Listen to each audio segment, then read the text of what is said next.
Welcome to Coffee and Conflict, a National Security Institute podcast where I sit down with leading authors and experts every fortnight to discuss some of their most recent works and the bigger picture of national security, foreign policy, and intelligence issues. I'm your host, Joshua Huminski, a senior fellow at the National Security Institute and senior vice president at the Center for the Study of the Presidency and Congress. This season, we'll be covering topics ranging from the war in Ukraine, 21st century defense strategy, the intensifying strategic competition between the United States and China, and more. So grab your first or second coffee of the day and let's begin. I'm joined today by Keir Giles. He's a senior consulting fellow of the Russia and Eurasia program at Chatham House in London. Keir has supported the Institute in its Russia-focused research since 2013. Previously, he worked for the BBC Monitoring Service and the UK's Defence Academy, where he wrote and advised on Russian military, defence, and security issues. He's the author of multiple publications explaining the Russian approach to warfare, including NATO's Handbook for Russian Information Warfare, Moscow Rules, What Drives Russia to Confront the West, and Russia's War on Everybody and What It Means for You, which describes the human impact of Russia's campaigns to acquire power and influence around the world. Today, he joins me to discuss his newest book, Who Will Defend Europe? An Awakened Russia and a Sleeping Continent, published by Hearst in London. Keir, welcome to Coffee and Conflict. Hello, Joshua. It's great to chat with you again. I'm very, very excited about this book because I think it's particularly timely, and I want to start with the very provocative nature of the title, Who Will Defend Europe? It raises a number of questions because certainly as a outsider to picking up your book, it says, who will defend Europe? Surely that's NATO, surely that's the United Kingdom, surely that's the United States, but reading your book, that's not the case in your argument. So why don't you start there? Well, yes, there are two different angles to this, why it's a provocative question. First, the one you've already put your finger on. People are supposed to be in charge of this already. And the second is the other question that the people first ask when looking at this, defend from whom? Who exactly is going to pose a challenge that NATO, the United States, European states themselves need to defend against? Let's tackle that first one first, since you introduced it. The fact that NATO, in theory, and the United States as the backbone of NATO has been relied on for so long to provide that defense. We see a number of different trends that are making it more likely that Russia might actually mount a challenge to Europe, and a lot of those assumptions about who would defend Europe are no longer as valid as they might once have been. The fact that the United States is now distracted, it has so many global challenges to deal with, and it's demonstrated that Europe is not the most urgent and the most immediate one as far as its assessment of security challenges around the world go, is something that hasn't really sunk in sufficiently in Europe. The idea that you can still outsource defense to the United States still seems to drive a lot of defense investment decisions in Western Europe in particular. It's not a disease that afflicts Eastern Europe, not the frontline states. They understand perfectly well that the time is now to reinvigorate their defenses, to plow money into rearmament, remilitarization, in order to deter conflict, or if at all, if absolutely necessary, to mitigate the impact of a Russian incursion. But that's not the case in countries like the UK, France, Germany, traditionally thought of as the major European military powers. There's still very much a peacetime mentality. Now, the other side of that equation, the who will you defend Europe against, is the first question that comes up in a lot of people's minds when they consider the state of Russia now and the Russian armed forces, because they look at the lack of progress, apparent lack of progress that Russia has made in Ukraine over the last 2 years, and the early evisceration of those Russian land forces when they made the full-scale invasion in 2022. And they think, well, how then can Russia actually pose a threat to another country beyond Ukraine, including a NATO country? And there we need to look at what Russia has been doing over the last year in particular, where the speed of reconstitution of its armed forces has been much faster than anticipated. And also what's happening beyond the land forces, the fact that the Air Force, the Navy, has been in relative terms unscathed compared to what's happened to the land army. And for example, Russia's Navy and fleets beyond the Black Sea is untouched and is still in a position to launch missiles against European cities from hundreds of kilometers away. So Russia, according to the estimates of defense and security chiefs across Europe and North America, is preparing to launch some kind of intervention against a NATO country. The agreement is there that it will happen. The question and the disagreement is over how soon it will happen, and we're hearing estimates of between 3 and 5 years before Russia might be ready. The problem is, Russia doesn't actually have to be right about being ready. just as we saw in 2022, they can be spectacularly, wildly wrong about their military abilities, military competency, their assessment of the situation that they're walking into. But the consequences are still absolutely devastating for the people in the path of the invasion. And that's the challenge we're facing in Europe today. I want to stick with the Russia part that you just ended with there, because we had reports coming out yesterday, the New York Times, I believe, talking about American intelligence officials saying Russia has lost some 615,000 troops in Ukraine, 115,000 killed, 500,000 wounded. Oryx websites reporting at least 10,000 combat vehicles have been lost in Ukraine.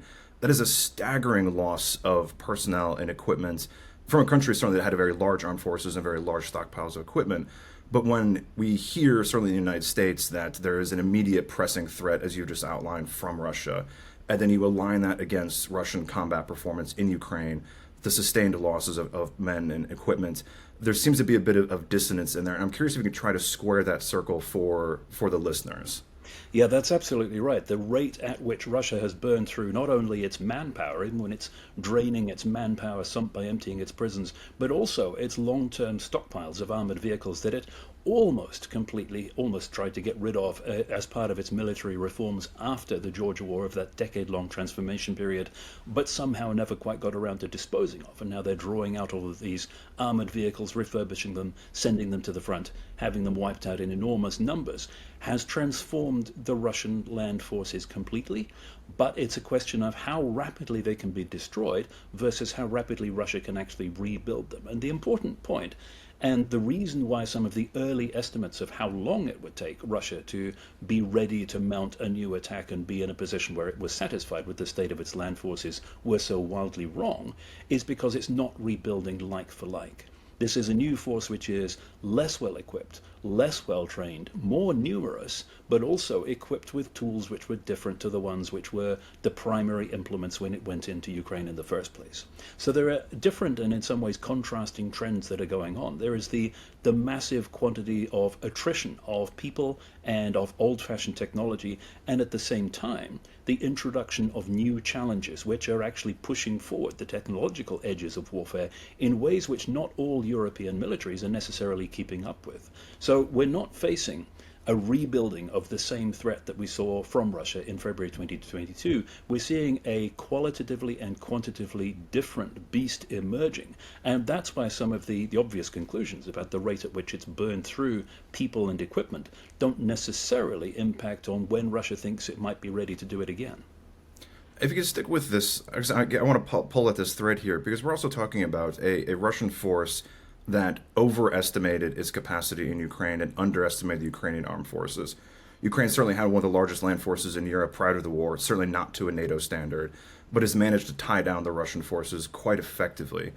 If we look at the NATO standard, and granted there is a NATO standard that is an uneven standard in terms of execution, and I want you to talk about that a little bit, it seems to be a bit counterintuitive to suggest that the Russians are going to take on a force that is almost better prepared, more technologically advanced, and also with the backing of Article 5, versus certainly Ukraine, which was outside despite the previous agreements that the United States made for exchanging nuclear weapons for security guarantees. So would Russia really want to take on a NATO standard maneuver warfare modern force if it can't handle the Ukraine forces? Well, one thing I think we can be confident of is that even if the United States is taken out of the equation, Russia will not want to confront NATO as a whole. It won't want to precipitate a situation where Article 5 works as intended, and then it's facing a unified, resourced, and above all determined resistance from a combined group of NATO nations. So all of the different ways in which we consider how Russia might seek to exploit an advantage are all localized and are temporary, and of course they depend, as they always have done, on ensuring that Article 5 misfires. In other words, it does not get that combined response from the whole of NATO. If that did happen, of course, the outcome of the conflict over the long term would be a no doubt whatsoever, and it would be catastrophic for Russia. And that's the reason why we've seen just in recent months the resurgence of all of these scenarios for how Russia might demonstrate Article 5 to be not worth the paper it's written on, that we thought had been parked a decade ago, such as, for example, the so-called fait accompli scenarios, Russia takes a slice of, for example, one of the Baltic countries, which it claims as is host to oppressed Russians, moves forward 30 kilometers, digs in, and says, come anywhere near us and we'll nuke you. And then the NATO nations that are still on side, are faced with the dilemma of surrender or what they think is a real risk of triggering a nuclear war. Now that is a simplistic version of a lot of the different scenarios that people have been working through really for a couple of decades and are now back on the table, particularly because of this perception that the United States may be distracted from the challenge that is happening in Europe with or without a change of leadership in November. I want to come back to the Russia-Ukraine equation, but it's interesting that you raise the American aspect, because I think this is the first half of what you were talking about, the sort of the second part, the sleeping continent versus the awakened Russia. The United States, we obviously have the election coming up, but you spend a lot of time, several chapters, looking at the United Kingdom in particular and old Europe, if you will, versus what you would describe as west of Warsaw. Traditionally, what we've seen is the commitment from the United Kingdom, Europe, France and Germany, not Europe, obviously, as being the guarantors, the anchors of the security and defense posture in Europe. But that has fundamentally changed, in your view, moving more towards the west of Warsaw. How is that playing out, and what does that mean in practice in terms of the shift of leadership? Well, it's the say-do gap. It's the countries that are recognizing the real challenge that they are facing and responding accordingly, which is primarily the frontline states, and most spectacularly, of course, in the case of Poland, which is massively exceeding NATO targets in terms of its spending because it recognizes the urgency. It's throwing pitchfork loads of cash at buying up weapons to arm itself wherever it can around the world. But then, the phrase west of Warsaw recurs quite a lot in the book because there is this very clear dividing line. There's Poland, there's the frontline states, Finland, the Baltic states. Head westward, and suddenly you are in a morass of lethargic response to this and a mismatch between what is being said about the threat and what is being done about it. So in the UK, for example, under the previous government, there was a very clear message that we are in what was described as a pre-war phase. There was talk about this being the late 1930s. But there's a gap between that recognition, the recognition of the looming threat and the potential disaster, and the willingness to actually do anything about it. This country hasn't seen that urge to rearm, to remilitarize, even to look to creating civil defenses, which were so comprehensively scrapped at the end of the Cold War. And the new incoming government, and this, once again, I should learn not to do this. There was a mildly optimistic part in this book, Who Will Defend Europe, about the early stages of the incoming government, the Labour Party government here in the UK, where they had said all the right things about defence. That too has run into the quicksand. And rather than boost the defence budget in order to even just make good the obvious deficiencies in British defence posture, even before restructuring for the new challenge, they have started a strategic defence review. In some ways, that's fair. You need to figure out what the threats are before you deal with them. But it pushes the decisions on funding and reconstruction of the military down the track by at least a year at a time when every week is vital. It's interesting that you're outlining this argument of European countries that don't seem to be responding and don't seem to be preparing, because in the wake of February 2022, certainly I was in London when the war broke out, the amount of commitments that were said to not just Ukraine, but also to reinvigorate defense postures, the number of expenditures that were announced on 155 howitzer shells, on drone technology, you run down the list of potential orders and acquisitions. It certainly sounded like that the European posture has changed, but the way that you're describing it is that it was almost foreign policy and national security by press release, not actually substantively. Is that kind of an accurate characterization? It varies, of course, between different countries because there's no one-size-fits-all answer, and there never is. But the most dramatic example of that, of course, is Germany with its Zeitenwende and the promise of a new approach to defense which would actually be funded.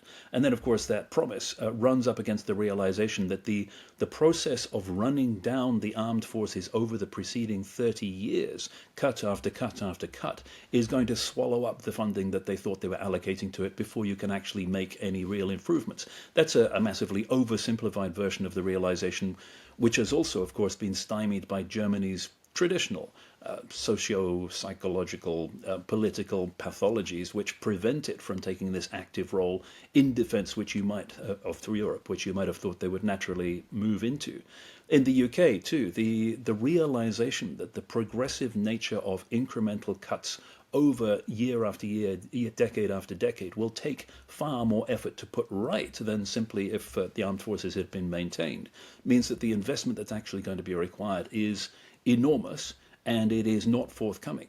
So yes, there have been brave words, and in some cases, particularly in the case of the UK, there have been actions as well as word, particularly in supporting Ukraine. There are countries across Europe that have donated entire sectors of military capability to Ukraine because their artillery pieces, their tanks, etc., are going to be used for the purpose for which they were actually intended.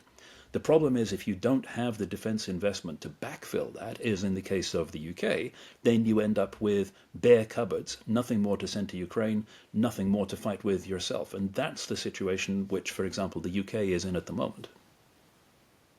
Sticking with that aspect, because one thing I think is quite striking, and you highlighted here, was how much the United Kingdom, countries like Denmark, Finland, Sweden, and others have sent forward to Ukraine. So drawing from their existing stockpiles to support Ukraine, which we'll come to in a moment here. But then the challenge of reinvigorating the defense industrial base of the European continent, where it is, as you said, has atrophied, has become very protectionist in many ways.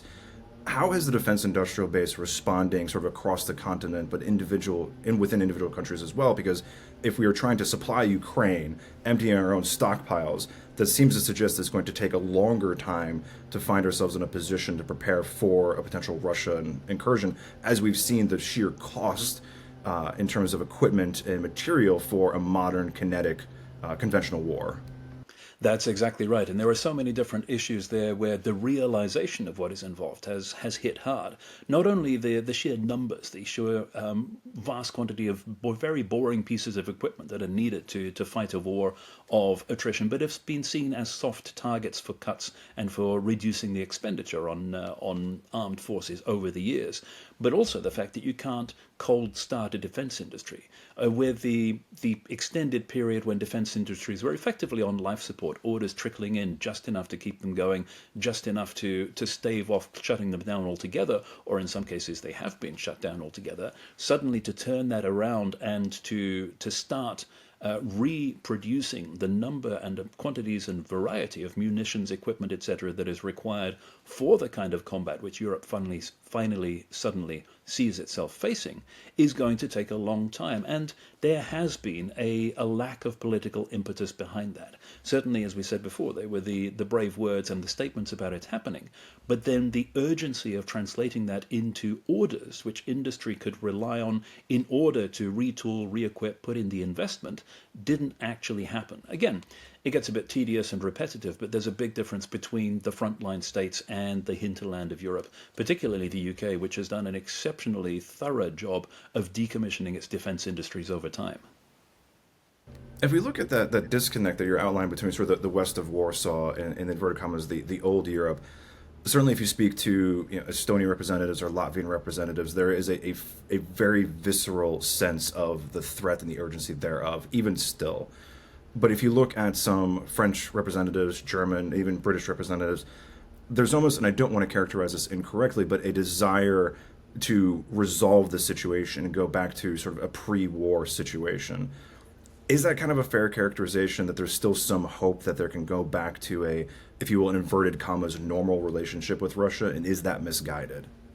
I think unusually we shouldn't group together Germany and France in this particular case, let alone Germany, France, and Britain. Now, in terms of attitude toward the conflict and recognition of what is at stake, at the very beginning, countries divided along more or less traditional lines. You had the frontline states, the periphery of Russia, which understood what was at stake, and with them you had, if you like, an arc of countries across the top of Europe, the Nordics down to some extent the UK, which explained its enormous efforts to support Ukraine both before and immediately after the full-scale invasion. And then in the middle, you had the blob. you had France and Germany, which seemed to pursue exactly that attitude that you're talking about, looking for a resolution to the problem, hoping it would go away so you could get back to business as usual. But what has changed, and what's changed dramatically, is the attitude of France, or specifically under President Emmanuel Macron, how he has been talking about French policy, where France has flipped completely from being the status quo power, from looking for a relationship with Russia, from talking about Russia as an integral part of European security, to finally realizing that European security depends on keeping Russia out, and now being one of the most proactive, forward-leaning backers of Ukraine, including saying things that frighten the horses in the rest of Europe. For instance, talking about the presence of French instructors, support troops within Ukraine itself, which gave everybody a fit of the vapors a few months ago, and has only just now been repeated by British sources, even though it should have been something that was part of the conversation all along. So you have got some countries which are performing to stereotype, whether that stereotype is good or bad, and you have some which appear to have shifted their attitude and their policy over time under this relentless barrage of fact that you have coming from the war. We've seen in recent weeks a number of elections that have happened across the European continent. Austria, for example, you're seeing shifts into far right parties or right parties that are skeptical of support for Ukraine, more concerned about domestic populist issues. And not to paint, again, a wide brush stroke here, do you see or do you have concerns about these domestic instabilities or domestic changes affecting the ability to sustain the level of support that is necessary to rearm and prepare for the longer term threat with Russia? Yeah, I think it's probably a good part. Well, one of the problems with that broad brush approach, and particularly if you look at media coverage within Europe, particularly the left-leaning media coverage, is the default assumption that a right-wing party, and more or less everything has been painted as far right these days, is in bed with Russia, as opposed to the right wing, which actually takes national defense seriously and is going to be more interested in investing in it than for example, the left wing. And that's a situation we had playing out over previous years, for example, in Poland, where under the previous government, all of this massive program of investment was started because the threat was recognized. So we shouldn't necessarily think that an electoral shift within Europe is going to be for the worse in terms of withstanding Russia. It very much depends on the specifics of the individual country. Having said that, of course, the threat from Russia is not just the military one, and all of the other old tools of subversion, of politically suborning a country still pertain. Particularly dangerous if that country is within NATO, because the biggest threat to Article 5 working as intended is, of course, a country which, for whatever reason, sees its interest in not annoying Russia. And that, of course, is the biggest worry that people have when they look at the potential outcome of the election in the United States. I want to come back to the United States in a second, but I want to stick with that thread of the hybrid warfare aspect, or the unconventional, irregular warfare side of Russia's campaign. Your previous book, Russia's War on Everybody, was a fantastic exploration. I loved reviewing it for the Diplomatic Courier, of just how this campaign played out and affected sort of average, everyday people, and was manifesting in different ways. Do you see a risk, I should say, of the fixation on the conventional threat that Russia poses, to the exclusion in many ways in terms of the popular narrative of the unconventional aspect? We've seen examples of Russian sabotage operations, Russian influence operations, other sorts of activities that are sort of the hybrid or gray zone activities. So how significant of a threat is that sort of hybrid warfare aspect, and are we paying enough attention to it? Because one of the latter chapters, you talk about the elements of national resilience, total defense, which is the concept that comes out of Sweden, I believe. So how do we play out along that spectrum? Yes, fortunately, as occasionally happens, Russia is actually doing its best to make sure we don't forget about this problem, because the campaigns that we're seeing across Europe at the moment, what the head of our security service here in the UK called just last week sustained efforts to create mayhem across European and British streets, are one of the ways in which Russia is reaching out beyond the military to actually target people across Europe already. Now, a lot of people in my country and elsewhere in Europe might look at that and think, well, what mayhem? We don't actually feel this, because in relative terms, what's been reported in open sources is just pinpricks. It is occasional and sporadic arson attacks. But what is going on behind the scenes is the reconnoitering of the logistics links that run across Europe, the reconnoitering of emergency preparedness, power generation, all of the things that make countries work, and all of which would be natural targets if and when Russia did actually want to step up its campaign. So to take just a simple example, sometimes you can't tell if this is preparations for an attack, an actual attack, or simply something that sows fear, uncertainty, and doubt. Take, for instance, the campaign against public water treatment facilities and water distribution facilities in Finland, which has now stepped up into Sweden as well over the last few days. It is demonstrative access to critically important water distribution facilities, but not necessarily doing anything. It's break-ins. It's demonstrating that people who we don't want in there have access there. And that, in a way, is possibly why any one of these different things. It could be practices for a real attack. It could be simply putting the frighteners on people, or it could be something else altogether. And that is true of so many of the different reconnoitering activities that we've seen against different targets all the way across Europe, against infrastructure. Now, here in the UK, that is much less publicized, but that may be a function of the fact that some of these incidents are still under investigation. It may be because different countries across Europe, again, have very different attitudes to how much of this they're going to publicize. You can take two opposite extremes. Estonia, which has a very deliberate and overt and stated policy of publicizing absolutely everything so that nothing lurks in the shadows, and Germany, which would prefer, if at all possible, not to mention that anything at all is happening. And in between, you've got this whole spectrum of different national attitudes. But what we can tell is that what has been reported in open sources appears to be just the tip of the iceberg of what is going on. And the most alarming part of this is the way in which so many of these activities match a checklist that we compiled in 2019-2020 of what Russia would seek to do in advance of an overt military move against a European or NATO country. It's matching them one by one. With that aspect, in terms of the societal response to it, how would we, two parts to this, if I may. So the domestic societal response, and what do you see in terms of countries across the European continent? What do they need to do to prepare for this? And at a national level, is there any way to deter Russia's hybrid activities? Certainly, post-2014, the legal annexation of Crimea and the Donbass operations, there was a lot of discussion about the gray zone, the little green men, things along those lines. And it didn't seem like we ever found a calculus or an equation to deter the hybrid zone activities. Is there a way to deter them? Is there a way to deter Russia from doing them? Or is this one of those things that we're going to have to just become so inoculated against and prepared to, and just become sort of managing it almost like it's not equivalent, but like a criminal activity? Well, on the first point, societal preparedness, again, huge differences between different countries. You mentioned Finland already as a model of resilience with its comprehensive defense approach, what once upon a time used to be referred to as securing the functions vital to society. In other words, everything that makes the country work is something that you protect. That is, by contrast, completely absent in the UK, where there is no civil defense structure whatsoever. There's no preparedness for a war that actually might happen affecting UK territory, because the assumption has been for so long that wars are things that happen somewhere else.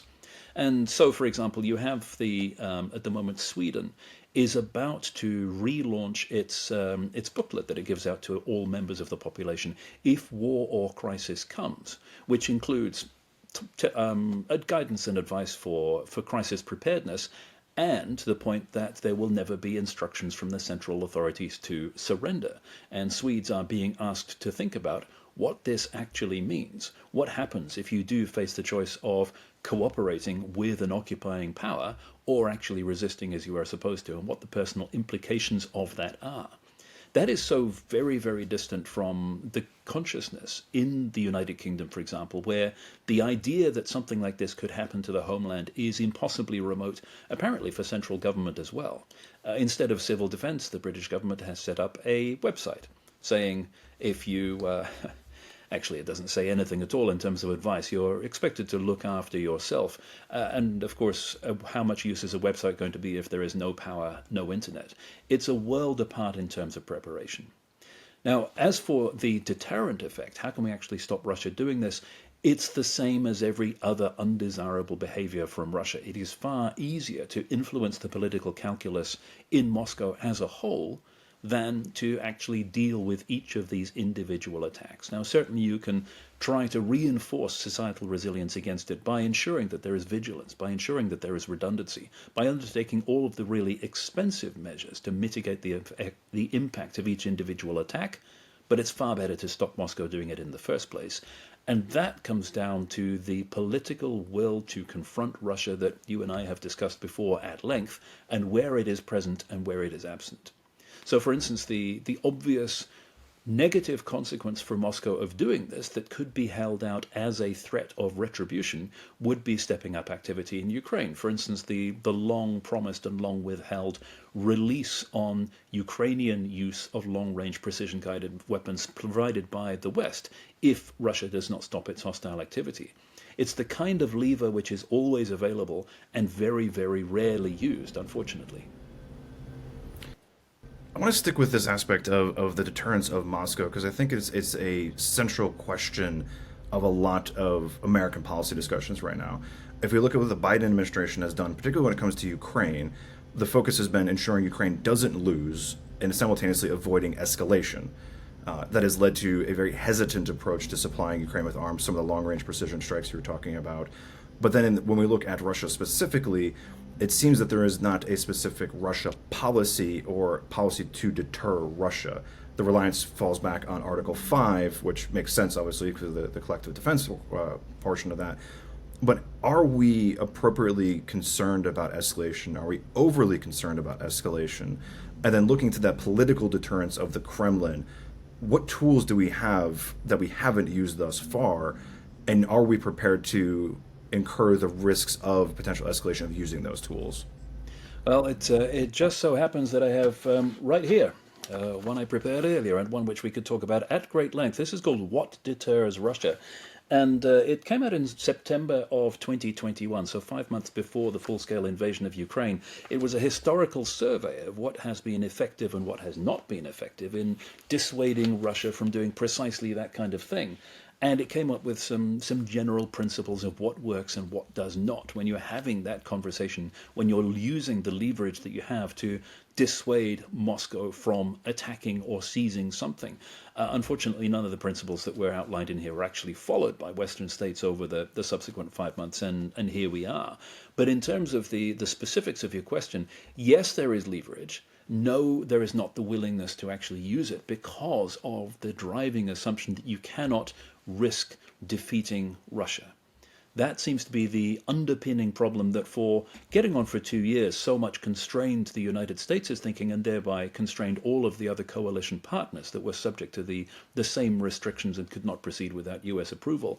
Now, of course, the situation has got worse because there are now all of these other competing problems which appear more urgent around the world, which are pulling resources and attention from the United States in other directions as well.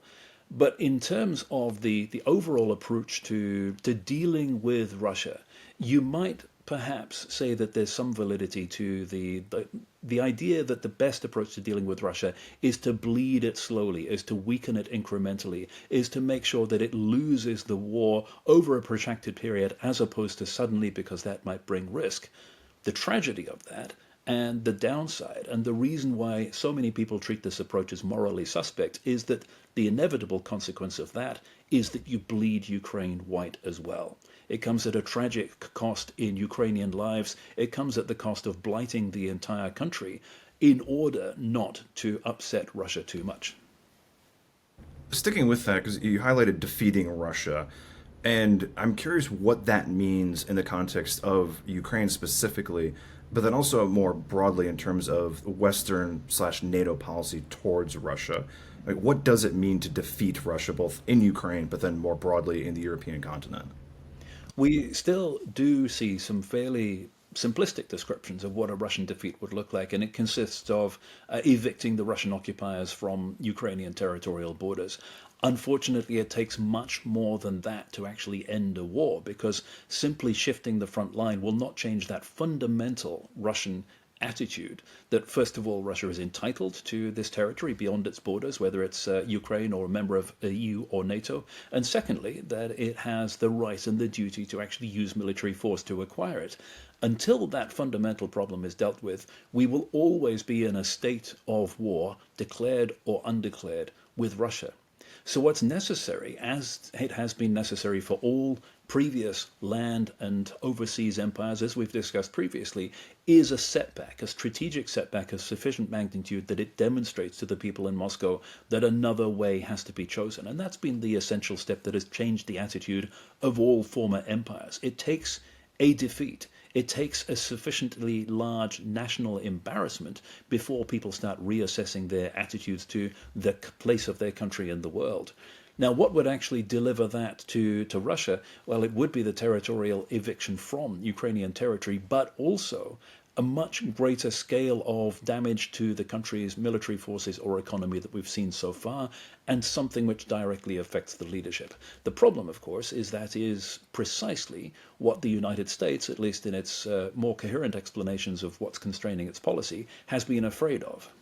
Sticking with that, though, I mean, we're talking about inflicting such a sufficiently large defeat that is almost going to require a cultural, philosophical, national philosophical change. That doesn't seem something necessarily that is going to be able to be done through force of arms, short of marching on the Kremlin, which is obviously not a viable option. So how do we achieve something like that? And also, equally, how do we convince, certainly Putin at the moment, and recognizing that he's not always going to be there, but his successors and that political institution around the Kremlin, that, hey, you have felt such a significant loss that they believe that they have lost, and not merely recalibrate it as a reason for another adventure in the future. Well, what happens by force of arms, what happens on the battlefield or in the war, is just the first stage. It's just the catalyst which starts the long-term process. And that long-term process has to happen in the national capital. It's not something that can be imposed from the outside, except in very, very specific circumstances. So let's look at the way in which these attitudes have changed over time in different countries around the world. You have the former empires, like the UK and France. What was it that changed their view of themselves as imperial powers? It was the defeat, whether it's Suez or Algeria, but then nobody marched on London or Paris to force change. It happened internally in the society over time as the realization sank in. That's the process that Russia has not yet started. The other way of doing it, and this unfortunately is not going to happen to Russia, is what happened with Nazi Germany or Imperial Japan. And this, in fact, was a policy recommendation that was passed to us by an individual in one of Russia's overseas embassies who was getting to the end of his tour and was in the mood for frank conversations. He said the only way in which you can get Russia to live at peace with its neighbors is you, referring to the Western allies, do to Russia what you did to Germany and to Japan. Defeat it in a major conflict, bomb it flat, occupy it militarily for a number of decades, re-educate its population over generations away from this imperialist mindset, and then you'll have a country that lives at peace. Nobody's actually proposing to do that to Moscow now. If we look at what you've just outlined in terms of a defeat for Russia, it's not necessarily going to be able to be done through force of arms. There's a generational change within the political culture within the Kremlin and Moscow. So then it goes back to the second part of your book, which is the sleeping continent aspect of doubling down, investing in defense and military, reinvigorating societal defense, and a long litany of changes. If we project 5 years out, or 10 years out, in your best case scenario, what would you envision happening on the continent in terms of preparation against a 10-year time horizon for the Russian threat? Well, 10 years is a bit short, sadly. I think we need to be thinking in much longer timescales in precisely the way that we did, for example, in the previous century, where it was recognized that this was not a problem that was going to go away. It's not a short-term issue that we're facing. In a way, the challenge has been precisely the same throughout all of this period, and it is containing Russia, and I use that word very consciously, containing Russia in the sense of trying to reduce the amount of damage that Russia can do beyond its borders, whether that is by straightforward military incursion or whether it is by hybrid, grey zone, sub-threshold threats, whatever you call it, subversion. In all of these different ways, it's defenses that need to be constructed but then maintained, and that is an exceptionally expensive business, and that's one of the reasons why Western European countries in particular have balked at it. Those countries that are close, again, understand what needs to be done and understand that the threat is holistic, and so defenses have to be across society, across industry, across the economy, as well as military. Those countries that are further away at the moment seem to think that distance lends themselves protection because they have not fully understood or internalized or admitted just how effectively Russia can reach out far beyond its borders. The classic case, of course, and the real illustration of this gradient of perception that you've got across Europe from east to west is Ireland, which is now waking up to the realization that neutrality does not, in fact, lend itself protection. And it's realizing that outsourcing its defenses to bigger neighbors is a problem that puts it in an extremely vulnerable position when it comes to dealing with threats simply because of its geographical position. So there, too, you have a rapid rethink of exactly what the country's position is and how it needs to defend itself, but from a standing start. One of the interesting things that you've outlined there is the time horizon. So I gave 10 years as what I thought might be a decent appropriate, but you're talking 20, 25 years and beyond. Certainly here in the United States, we have a 2 and 4 year time horizon based on the elections. I've been leaving the American conversation to the last, trying to avoid the difficulties of that conversation. But we have a upcoming election in November. I'm not quite sure when this episode is going to go live, so we may know who is the next president of the United States. But regardless of whether it is a President Trump or a President Harris administration, and granted there are significant differences between the two, the United States' orientation has been and certainly will look to continue to go towards the Indo-Pacific, which you write about in the book. What role do you see the United States playing on continental security now? And with the pivot, the long-delayed pivot or rebalancing happening hopefully in the next couple of years for various administrations, how will that role change? And does Europe fully appreciate that strategic reorientation? Well, I don't think anybody can say at the moment how it will change, not least because of the potential outcome for the November election. But, of course, how much the United States is willing to invest in the defense of Europe is a function not only of European states' own willingness finally to take an interest in doing it themselves, but also to what extent whoever is sitting in the White House recognizes or appreciates the extent to which the United States economy rests on successful trade with Europe, and if that were disrupted, what the domestic repercussions would be. So it's not just through altruism that over the decades the US has funded the defense of Europe, it's also a very clear-cut strategic interest for the US as well. Now that, of course, needs to be set against the situation that you've outlined, that there are the other problems that the US is facing, and the resource constraints in facing them are not going to go away. So it would be helpful if European states recognize that there is this time limit on US support and the United States as the core of defense for Europe that they have relied on for so long at the expense of allowing their own defensive capacity to atrophy need not necessarily be quite as reliable in the future. But again, you don't see that penetrating into the political consciousness particularly in Western European countries. When you look at the defense transformation, it's tinkering around the edges. It's incremental increases, dramatic though they might be in terms of the budgets that we had previously in countries like France and Norway, which have seen huge percentage uplifts compared to their original budget. But relative to the wholesale transformation of defense that you would need if you're no longer going to be reliant on the United States in terms of enablers and heavy hard power, it's still fairly minimal. And in the United Kingdom, of course, it doesn't appear to be happening at all yet. If we look more near term, certainly November, we have a potential second Trump administration. The president has outlined sort of his concerns and doubts about NATO's collective security, concerns about the GDP commitments, spending commitments, and the lack thereof across the continent, the unevenness, I should say. in the event President Trump is elected, and in the event that he follows through on some of those rhetorical devices or negotiating positions, as some might say, how do you envision Europe responding in terms of its own defense and collective security? Is it going to double down more aggressively in the rearmament, reinvestment that you've outlined?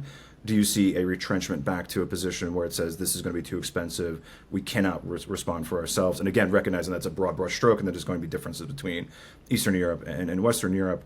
And then what does the continent do and continent to respond in terms of European security? But then also, is the continent in a position to continue support for Ukraine?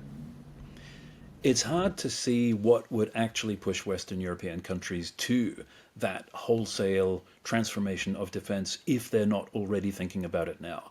And the fact that Trump might arrive and might once again frame the idea as European countries, as he put it, not paying their bills to the United States instead of what's actually happening in terms of funding their own defense according to NATO commitments, is not really relevant to the fact that all of this can have the rug pulled from under it at any minute.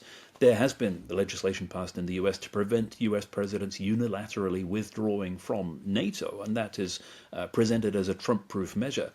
But what Russia knows perfectly well is that it doesn't take that to actually remove a country's commitment to NATO. Any US commander-in-chief can simply instruct US forces not to cooperate, not to act when they might expect to under an Article 5 situation, and the net effect is precisely the same. Whether European states will realize that, recognize it, and adjust for it in their own posture in time, I'm very, very afraid is an open question.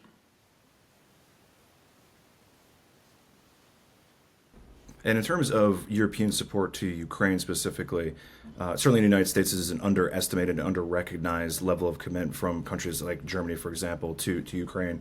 If the president decides to slow down, withdraw, or withhold aid to Ukraine, is Europe in a position to offset the loss of American aid or the reduction thereof?